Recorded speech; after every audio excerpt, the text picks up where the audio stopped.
jërëjëf mbokki téléspectateurs yi jàkkaarloog ñun di ñu seetaan ñoo ngi wéy ànd ak yéen fii ci Darou Salaam mbokki Barga ci liggéeyu Serigne Sidi Mbacke mu Cheikh Abdoul Ahad bi mu jox Serigne Amsatou ñu feggoo nag ak maire bu Kabou Gaye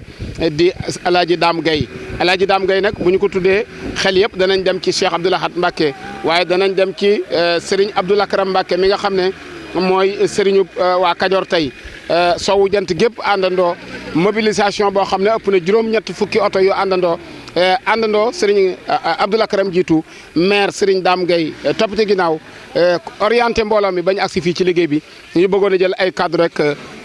Serigne Dame yaa ngi en direct ci seen télévision yi nga xam ne ñoom la ñuy seetaan ci biir réew mi ak site internet yi nga xam ne ñoom la ñuy bàyyi xel ci biir réew mi ànd nga ak Serigne Abdoul Akram ànd ak waa Kajoor gépp ñëw ci liggéey bii nga xam ne at mu jot ngeen di ko wuy si ana yéen kaddu nga ciy yëkkati. kaddu yi ma ciy yëkkati mooy ñun ñëpp nu bég mboolem mbooloo mi ñëpp ñu ngi leen di sant waaye rawatina nag waa Kajoor mi nga xam ni Serigne Abdoul Akram moom la ñu sëñ Amsatou Mbacke booleel nekk Kajoor nekk fa nekk woo xam ne yu rafet la te la ko jiitu sëñ Amsa nekkoon fa am ak ñëpp jàmm ma man ni defar yoon wi ba ñëpp ànd ci li ñuy wax ni baax ci daraja jafe na mu làqu fee boole nu ak sëñ Abdoul Akram sëñ Abdoul Akram mi mun booleel nag Kajoor dañ ko gëm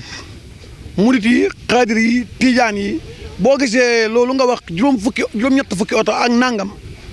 defe naa at mu ne day yokk ndax daaw bi ñu fiy ñëw ay juróom-ñaar fukki oto moom la woon kon tey bu nu demee ba yàgg muy juróom-ñett fukki oto xam nga ni loo xam ne lii yokkuwul ma ngay wàññiku yokk gi nag yomb naa xam ndax li tax mooy di nga gis fii nit ñoo xam ne ñii leer na leen ni la ñu bàyyi kër ga ci waxtu wi ak jamono bii nu tolloog liggéey ba nga xam ne bii moo fi nekk waaye bis bu sëñ bi soxlaa waa Kajoor amul kenn koo xam ne kii di nga des koo fi gisul rek daa mënta ñëw kon nag ñun sant yàlla la ñuy def sant sëñ Touba di gën a sant sëñ Amsatou Mbacke mi nga xam ne bii moo nu indi leen sëñ Abdoul Akram kon jàmbatunu tiitunu ndax liggéey bi nga xam ne bii moom la ko sëñ Sidi Mbacke Abdoul Ahad jox liggéey bi fa mu du yóbbu doy na waar dafa mel ni ñun dañoo woppoon ñu fañ nu ba nu wér ndax fu ne noonu ko fay liggéey àllarba bu jotee dañuy liggéey ci sëñ Abdoul Akram boo fa demee da nga naan ab santaane la nga ni lu ne la tey jii ñuy def loolu ba yàgg rek sëñ Touba woonu sëñ Touba mooy ci kër sëñ Abdoul Ahad mooy sëñ Sidi Mbacke